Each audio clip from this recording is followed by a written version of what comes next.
kebajikan. Salam kebajikan. Assalamualaikum warahmatullahi wabarakatuh. Waalaikumsalam warahmatullahi wabarakatuh. Om Swastiastu. Om Swastiastu. Salam sehat untuk kita sekalian. Bapak dan Ibu staf ahli, yang saya hormati, para gereja dari dan tim media yang saya banggakan. Selamat Natal dan selamat menjelang tahun baru. Kita bersyukur dan terima kasih kepada Tuhan, kepada leluhur, kepada alam semesta, karena kekuatan beliau inilah pagi hari ini kita diberikan kesehatan jiwa dan raga di ruang dan tempat yang cukup sederhana, tapi kita bisa duduk untuk membicarakan sesuatu dan akan melakukan sesuatu. Bapak Ibu sekalian dan teman-teman media yang saya banggakan, tentu yang kedua saya berterima kasih khusus kepada rekan-rekan saya di PD, SKPD, sama semua tim, staf ahli, asisten, sekda, semua. Saya berterima kasih karena dalam tempo yang begitu singkat, begitu kompak, begitu militan, begitu bersatu, sehingga kemudian kita bisa membuat sesuatu walaupun sementara ini hanya bagaikan sebutir debu yang kelihatan. Tapi di 2021 kita sudah melakukan sesuatu. Tugas seorang kepala daerah sesuai perintah konstitusi hanya ada 3 hal pokok, yakni kami tentu harus melakukan kegiatan-kegiatan di bidang pembangunan baik itu fisik atau infrastruktur atau non fisik, tentu kita harus lakukan dengan sepenuh hati. Dan yang berikut itu adalah tentu kita akan melihat bagaimana birokrasi ini harus diperbaiki, bagaimana harus direformasi. Ini semua semata-mata hanya untuk menjaga keseimbangan dan kekompakan antar kita, sehingga kita juga perlu ada pembinaan, ada pemberdayaan khusus di kalangan kami birokrat. Siapapun dia, walaupun nikmat dia menikmati di posisi itu, tapi bertahun-tahun di atas 5 tahun itu juga kurang normal. Apalagi teman-teman di keuangan. Orang keuangan itu menurut ilmu yang saya pelajari dan menurut kasus yang selama ini karena feedback, saya seorang praktisi. Orang keuangan itu kalau ditempatkan lebih dari 2 tahun itu lama-lama akan membahayakan. Karena itu dalam proses semua tentu kita harus perlu ada pembinaan, pemberdayaan. Perlu ada refreshing. Nah ini tentu saya akan lakukan karena sudah waktunya. Meskipun 2021 kemarin sudah ada beberapa yang kita sudah lakukan, tapi di Januari Februari tentu saya akan besar-besar lakukan. Dan itu hal yang biasa. Tidak ada rasa iri, tidak ada rasa dengki, tapi semata-mata hanya untuk pembinaan dan untuk kebersamaan sehingga kita bisa menjaga keseimbangan untuk melaksanakan tugas kita ke depan. Dan yang berikut adalah pemasyarakatan. Hal pemasyarakatan kita tidak bisa lepas. Saya satu manusia yang tidak bisa membeda-bedakan sesama, dan saya satu manusia yang selalu menghargai struktur status seseorang. Tempatkan dia sebagai liurai, harus kita hargai dia sebagai liurai. Tempatkan dia sebagai lorong, harus tempatkan dia sebagai lorong. Sebagai naib, sebagai hukum, sebagai dato harus ditempatkan. Karena inilah Melaka sesungguhnya. Karena ini Melaka. Saya sejak kecil lahir, kami tidak mengenal istilah kompor gas, kompor listrik. Yang saya kenal sejak lahir dan sampai sekarang di kampung-kampung saya masih ada itu adalah 3 tungku. Ternyata lama-kelamaan saya belajar. Saya merantau ke negeri orang. Kemudian saya belajar filosofi hidup Kabupaten Melaka. yang dimaksud yang tiga tunggu? Apakah hanya sekedar meletakkan periuk atau sesana, tacu atau tasu di atas tiga tunggu ini? Apakah hanya sekedar itu? Ternyata dalam kaitan yang filosofi kehidupan pun ada makna. Setelah saya lihat bahwa secara filosofi tiga tunggu ini sebetulnya keseimbangan antara siapa? Antara pemerintah, dalam hal ini birokrasi, dengan agama, tokoh-tokoh agama, dan adat. Saya pelajari seperti itu. Tiga unsur tadi atau tiga elemen tadi itu tidak diseimbangkan, maka saya yakin masih di periode tadi akan tumpah sebelum matang. Untuk merumuskan program yang saya sebut dengan program Sakti. Sakti ini saya renungkan sekian lama. Selama saya ikut pileg, saya cukup merenung apa yang saya harus lakukan ketika suatu saat saya harus maju untuk bertarung menjadi seorang bupati. Sebab saya sudah siap diri untuk bertarung. Salah satu yang saya inspirasi adalah perlu ada memperkokoh adat istiadat. Lalu harus gimana? Huruf itu. Dan bukan saya memuji atau mengagungkan, jujur saja, kuliah sampai doktor, silakan tanya dokter Nando. Kita tidak hanya sekedar pergi dan duduk diam, tidak punya kreativitas, tidak punya ide. Jadi ada inspirasi, itulah yang membuat semangat saya. Lalu saya berpikir, apakah hanya tiga keseimbangan ini saja yang dijaga tanpa orang makan dan minum? Tidak bisa. Istilah saya sudah umum, tanpa logistik, logika tidak bisa bermain. Karena itu saya berpikir bahwa harus memikirkan bagaimana orang cukup makan, cukup minum. Ya harus ada ketahanan pangan, swasembada pangan. Ini sebetulnya saya mau jelaskan sedikit karena akhir tahun saya mau cerita sedikit apa sih yang membuat sakit itu dan siapa yang sesungguhnya memberikan konsep itu. Dr. Simonake yang membuat itu.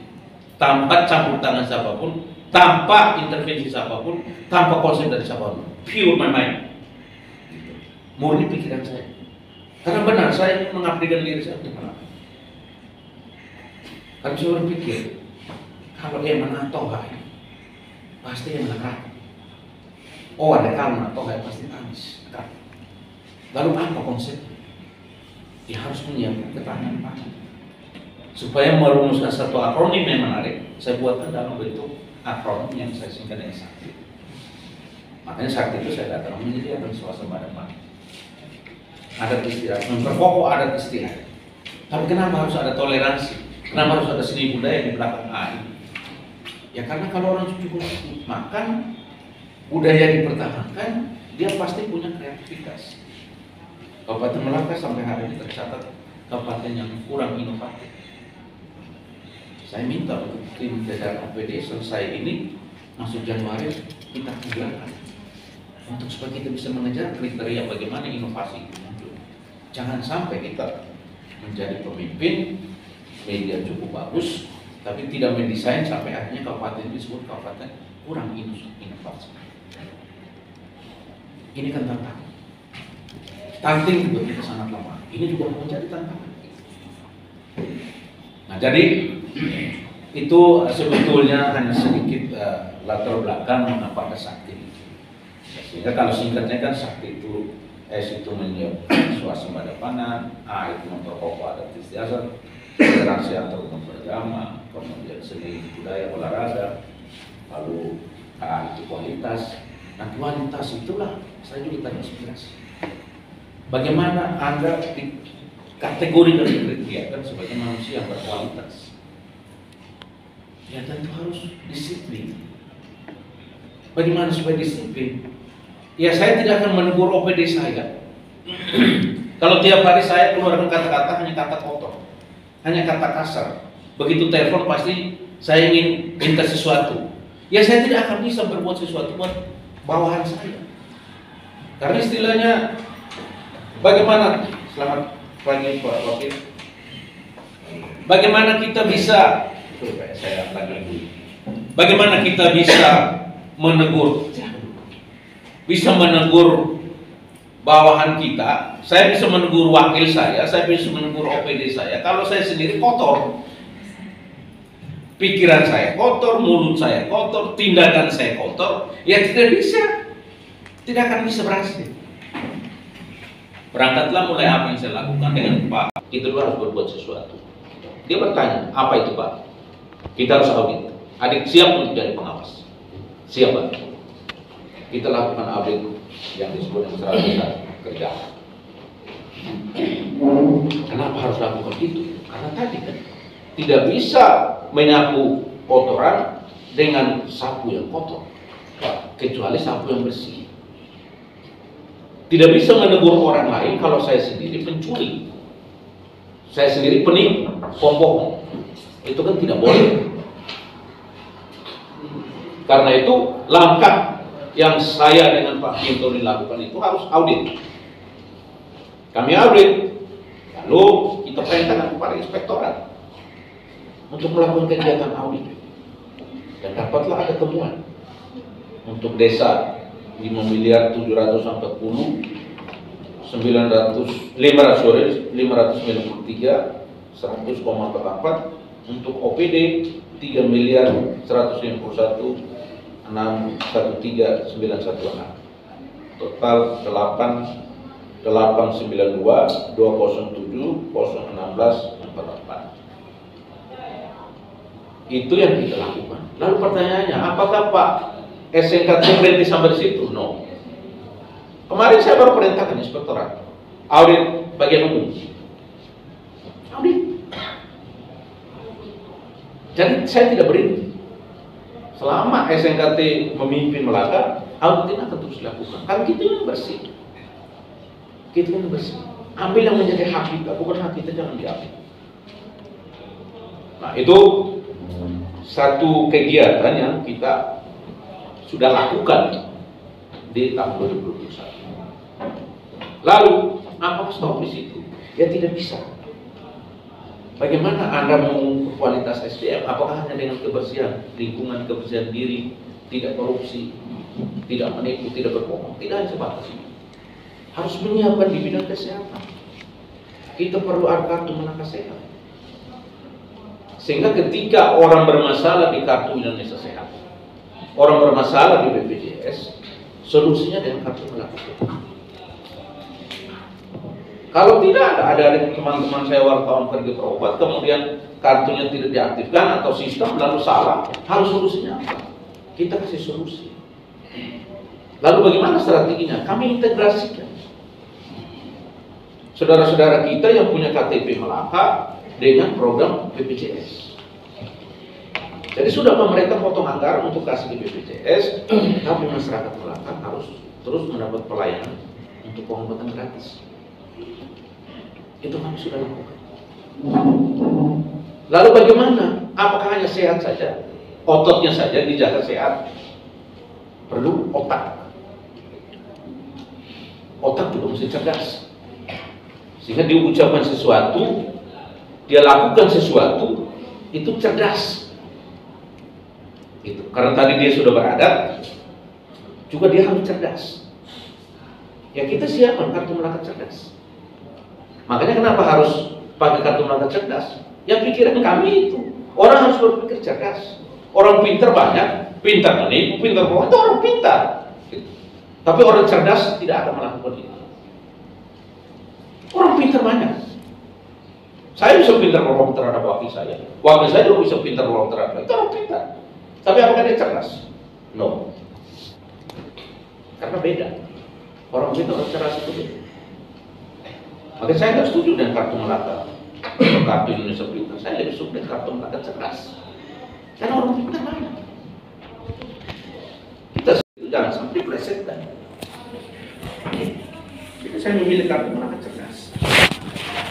Masih ini bisa membohongi saya, dia pintar. Nanti ke depan seperti apa kita akan sampaikan. Kemudian terus orang bertanya, Indonesia sudah merdeka 76 tahun.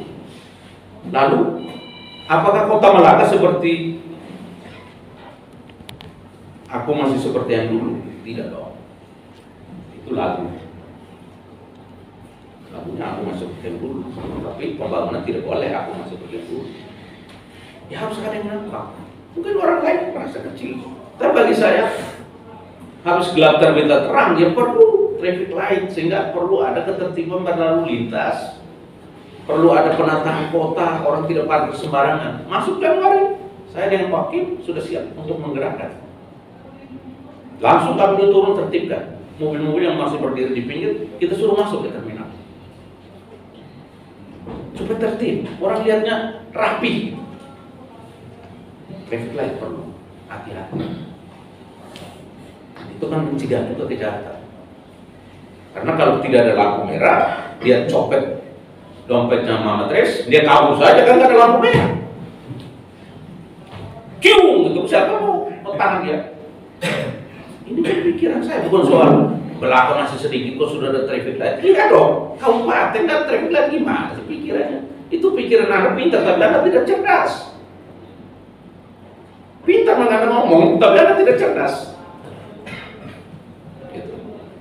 Nah, lalu perlu ada lampu jalan.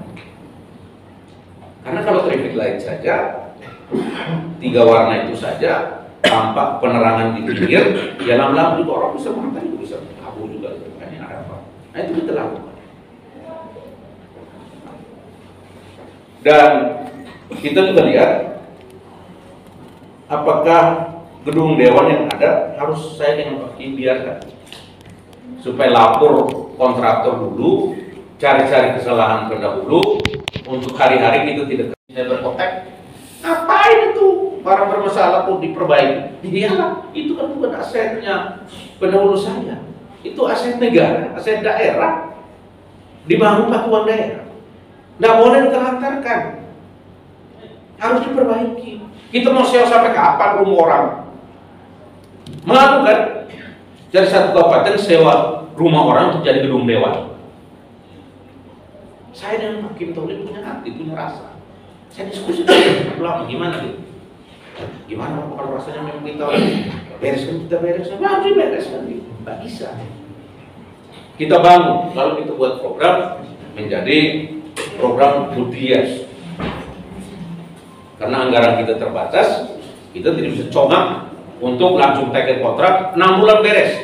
Jangan dulu, perhatian dulu gedung itu, tulang besinya seperti apa. Kalau kita pergi goyang-goyang dia masih kocak, ya tidak boleh dilanjutkan, harus diperbaiki dulu. Dan itu sedang kita lakukan. Mudah-mudahan ke depan kita bisa lanjutkan dan bisa selesai. Kemudian kita juga sedang membangun gedung rumah sakit rawat inap 3 lantai. Ya, silakan dicek. Itu sudah hampir 8 tahun gitu. Karena kasar kusuk kesek kasar nggak bisa sampai putusan. Saya surat Ibu Menteri Keuangan. Ibu kami minta perpanjangan. Karena ini hilang, selesai urus. Debat, ngapain ini baru ini sudah mau selesai, ngapain? Waktunya belum tentu, kontraknya berhasil. Bisa. Kalau mau pasti bisa. Yang penting saya tidak ijon duluan. Kalau saya ijon duluan ya nggak beres. Jadi minta maaf, saya agak marah kalau saya dengar bawahan saya ijon-ijon itu, saya marah besar. Karena kita tidak akan berkualitas kalau bagian orang membangun sebelum dibangun kita makan duluan. Alokasinya tidak akan sampai. Biasanya beli besi 12, dia beli besi 10 karena kita sudah ijon duluan uang orang. Nah, itu hal-hal kecil, tapi saya harus keras dengan Pak Kim, kami harus tegas. Jadi saya bilang, sudah, kita miskin tidak apa-apa. Lebih jadi orang miskin daripada orang penampilannya wah, tapi habis masa jabatan orang kejar kita tiap hari. Tidak boleh begitu. Karena kita masuk dan masuk kejar orang. Artinya kita harus melindungi diri, kemudian kita dihat. Jangan hari-hari orang dulu hanya omong kita. Reno saksi, reno mai, reno bukti, mau dibahas. Ingat Pak, hukum alam. Setinggi-tingginya tupai meloncat satu waktu ya bisa tiarap juga. Dan kita antisipasi. Seperti itu tidak sampai demikian. Puskesmas Bani-Bani, kami bangun. Tadi malam kontraknya lapor sudah selesai. Itu lawan saya dan Kim Tole. Tapi saya bawa ke sana tanpa beliau ada. Saya izin, adik, saya masuk wilayahnya almarhum. Ya. Saya punya hubungan khusus dengan beliau, dan saya punya janji dengan beliau. Dalam hati beliau meninggal, hanya saya diucapkan dalam doa. Bapak boleh meninggal, saya dengan adik akan maju menjadi petarung, dan setelah menang, Bapak boleh meninggal, pembangunan di Dapil 3 saya akan terus lakukan. Biar saya kalah. Saya percaya dengan leluhur saya. Karena kalau tidak ada tetesan dari leluhur saya, si Munaf tidak mungkin begini. Mereka raja, kita harus hormati. Beliau raja, kita harus hormati. Pembangunan di sana ya, air bersih sudah ada. Kampung saya sendiri di Wetmida juga sudah. Dapil 3 juga ada. Sembari itu juga vaksin kita lakukan terus sampai hari. Dari ruang ini yang belum vaksin ya tolong perhatikan. Ya. Pertanian tadi non fisiknya kita bantuan, lalu kita juga sedang membangun irigasi tanggul supaya air bisa mengalir dengan bagus. Lalu rumah produksi. Kenapa masih rumah produksi? Karena kita mau brand beras non Melaka. Nanti orang datang periksa produknya di mana, tempatnya di mana, alatnya apa. Saya orang hukum, saya tahu persis ngurus paten itu dulu, saya juga ahlinya. Dan syaratnya tidak semudah yang kita bunyikan. Kenapa saya berani bunyikan? Karena saya tahu persyaratan. Gitu. Sehingga kita perlu itu. Ya masih banyak, tapi saya tidak perlu berkuar-kuar, cukup yang kelihatan. Kalau sampai coba karya mata masih kayak ini kan tidak perlu. Itu kewajiban saya. Yang makanya saya pakai, kan tidak perlu. Karena itu ke masyarakat. Dan apa yang kami akan lakukan di tahun 2021? Yang kami akan lakukan tahun 2021 itu adalah fisik, ya fisik, akses 2 jalur masuk ke Puspa. Ya, sorry, 2022. Kedua itu yang kami akan lakukan fisik, akses 2 jalur masuk ke Puspa. Lalu setelah masuk, kita akan peletakan batu pertama untuk kantor bupati. Lalu akan dilanjutkan secara multi-hias. Kita bangun tiap tahun.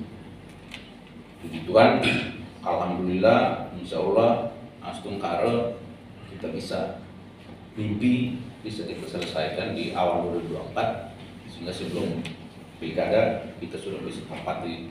Ini mimpi kan boleh, yang penting mulai daripada tidak sama sekali. Jadi 2022 itu yang kita akan lakukan. Kemudian alun-alun kota, kemudian trotoar, drainase itu perlu, karena kota Baitul ini kan seperti tacu, ya agak melengkung, jadi banjir kalau lama-lama kota ini padat. Lalu kita akan kerjakan supaya ada saluran primer lewat area sampai ke pantai, sampai di laut, sehingga kemudian ada pembuangan yang bisa membagikan di bagian akan dibawa ke saluran-saluran yang ada di sana. Dan kita tentu harus lanjutkan turun dewan. Mudah-mudahan di 2022 bisa selesai, sehingga teman-teman dewan bisa menikmati gedung itu sebelum mereka melanjutkan atau mereka diganti. Harus kita siapkan, dan kita juga akan membuat sawah contohan, karena teriak-teriak kita soal swasembada pangan, kemudian nanti masyarakat akan tuntut mana bukti. Nah, saya akan mulai dengan Pak Kim, kami akan mulai dengan pendekatan kepada masyarakat pemilik lahan maupun lahan yang belum dikelola, memerintahkan intervensi, sehingga lalu ada kerjasama dengan masyarakat dan ada ekspansi dari pemerintah, ada intervensi pemerintah soal bagaimana perluasan lahan, bagaimana penggunaan lahan, persawahan yang khusus persawahan, kemudian pupuk bibit itu kita intervensi, lalu kita lanjutkan lagi rumah produksi tadi, karena sementara ini satu baru selesai, kita akan lanjutkan minimal di tempat-tempat menjadi sawah percontohan itu ada rumah produksi dengan fasilitas, sehingga begitu kita urus paten untuk menjadi beras Nona Melaka, ini lahan persawahannya di sini, pupuknya seperti ini, bibitnya ini, lalu menjadi produksi di rumah produksi, setelah diproduksi, di packing, dikasih label Nona Melaka. Inilah proses. Karena tidak boleh mengambil beras milik orang lain lalu hanya pakai label kemudian pakai nama beras Nona Melaka. Itu dilarang keras. Karena itu akan melanggar undang-undang paten. Tidak boleh. Jadi begitu mau audit atau begitu dari manapun ingin mengetahui kenapa harus ada beras Nona Melaka. Ya ini sawahnya Pak. Ya ini padinya Pak. Ini pupuknya Pak. Ini orang-orangnya. Lalu di mana dikerjakan? Ini rumah produksi, yang fasilitas alat dan lengkap. Lalu ada yang packing, ini brandnya. Nah, saya tahu persis bagaimana mengurus paten, bagaimana mengurus merek. Jadi harus ada hulu, ada hilir. Nah, itu yang akan kami lakukan di 2022. Tentu masih ada event-event lain, antara lain pariwisata. Mudah-mudahan 2022 ini kawan-kawan yang sudah kami bangun komunikasi baik, antara lain di perikanan, kemungkinan Pak Menteri akan hadir untuk kita bisa membangun pelabuhan ikan. Kemudian Pak Menteri Pariwisata juga kemungkinan hadir untuk kita juga akan melakukan roadshow sedikit atau show sedikit tentang pariwisata kita. Apakah diperarakan Oktober, mudah-mudahan COVID ini tidak terus seperti ini. Atau satu hal yang paling unik pariwisatanya yang dimiliki Melaka daripada kabupaten lain itu adalah namanya wisata lintas batas. Itu hanya Melaka yang memiliki. Sehingga desainnya Pak Wakil, Pak Hakim, saya pasti sebagai seorang bupati sangat mensupport, dan saya juga sudah teriakkan di pusat secara nasional bahwa kami akan buat pariwisata lintas itu dengan cara pacuan kuda. Ini yang sedang kita akan terus genjot, sehingga apakah event pacuan kuda itu akan kita lakukan dan kita undang Pak Menteri Pariwisata untuk hadir, lalu bisa membuat launching atau seperti apa, nanti itu teknis atau diperarakan, karena kita tahu setiap bulan Oktober perarakan kita agak berbeda, dan itu juga saya sudah bunyikan di pusat bahwa itu istimewanya Melaka di situ. Perarakan itu hampir semua kabupaten yang ada di NTT, bahkan negara tetangga bisa hadir. Nah, ini yang kita akan kerjakan di tahun 2022. Tentu sambil menata ya, pekerjaan ringan lain. Ya, seperti kemarin saya juga sempat mendapatkan saran bagus dari teman Pak Menteri Agraria dan Tata Ruang. Beliau juga akan membantu warga Timor Leste yang ada, artinya warga Melaka yang datang dari Timor Leste atau dari kabupaten lain atau dari negara lain untuk dibuatkan sertifikat oleh pemerintah sehingga tidak membanggakan anggaran APBD Melaka, dan termasuk juga lahan-lahan IDK tambah garam yang sedang diliburkan yang sampai sekarang gratis kepada pemilik lahan di kawasan-kawasan yang menjadi tambak garam itu, sehingga kemudian bisa digunakan untuk berinvestasi, dan tenaga kerja kita janjikan bagi hasil juga harus jelas, pemerintah daerah berapa, masyarakat berapa, pemilik lahan berapa, ini jelas, kita tidak ada sembunyi, tidak ada tutup-tutup untuk kepentingan atau populasi sendiri, tapi ini untuk semua bersaudara kita yang ada di Melaka. Itulah kegiatan-kegiatan yang akan saya dan Pak Kim akan laksanakan di 2022, dan saya belum berani bicara di 2023 karena masih jauh gitu. Dan belum ada deklarasi apapun karena belum waktunya. Yang sudah deklarasi silakan saja, yang mendukung deklarasi pun silakan saja. Ya. Tapi hati-hati, saya ingatkan ASN yang mendukung deklarasi bersiap-siap. Ya. Saya tidak ancam, tapi saya pegang palu. Yang keluarkan SK definitif adalah bupati. Itu. Saya tidak ancam, tapi sebaiknya mari kita bekerja. deklarasi, biarkan orang lain mendeklarasi diri, karena Bapak Ibu ASN bekerja sesuai dengan aturan yang berlaku. Disposisi kan jelas, lanjutkan sesuai ketentuan. Ya, kalau tidak sesuai ketentuan, mencong saya luruskan. Ya. Saya suruh main-main, sebentar siang juga akan buktikan. Saya akan luruskan orang-orang yang mencong-mencong. Ya. Saya diam, tapi sekali pukulan biasanya jarang untuk tidak jatuh, pasti jatuh. Ya. Sekali kena, pasti jatuh. Walaupun hanya satu kali. Saya kira itu yang saya bisa sampaikan. Mohon maaf, tidak ada manusia yang sempurna. Ada hal yang kurang berkenan, tolong dimaafkan. Saya juga bersedia untuk mengampuni.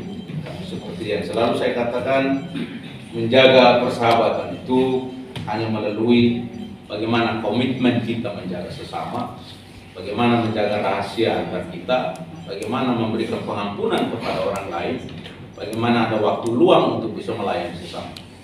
Saya kira itu yang saya sampaikan. Sekian, terima kasih Pak Wakil dengan Bapak Ibu sekalian, teman-teman media. Kita saling mendoakan semoga Tuhan memberkati. Terima kasih.